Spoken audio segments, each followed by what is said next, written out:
Hello viewers, আসসালামু আলাইকুম। Mehreen cooking চ্যানেলে আপনাদের স্বাগতম। আজকে আমি সিম আলু দিয়ে লাউয়ের শাক ভাজি করব। তার জন্য চুলায় একটা পাতিল বসিয়ে দিয়ে কেটে ধুয়ে রাখা লাউয়ের শাকগুলো দিয়ে দিব কেটে ধুয়ে রাখা সিম আর আলু দিয়ে দিব 7-8টা কাঁচামরিচ কুচি, স্বাদমতো লবণ আর একটা ছোট সাইজের রসুন কুচি। এখানে আমি হাফ চা চামচ পরিমাণ লবণ ব্যবহার করেছি, আপনারা কম বেশি করতে পারেন। পরবর্তীতে লাগলে আমি আবার দিব। শাক যেহেতু চুপসে যায় তাই একেবারে লবণটা দিয়ে দিব না। সেদ্ধ হয়ে আসলে পানি বের হয়ে আসবে, নেড়েচেড়ে পানিটাকে টানিয়ে নেবেন।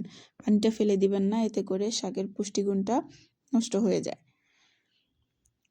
পানি টানানো হয়ে গেলে চুলায় একটা প্যান বসিয়ে দিয়ে দিব 3 টেবিল চামচ পরিমাণ তেল। তেলটা হালকা গরম হয়ে আসলে দিয়ে দিব 2টো শুকনো মরিচ কুচি, দিয়ে দিব ছোট সাইজের একটা রসুন কুচি আর একটা পেঁয়াজ কুচি। হালকা বেরেস্তা হয়ে আসলে দিয়ে দিব সেদ্ধ করে রাখা শাক সিম আলুগুলো।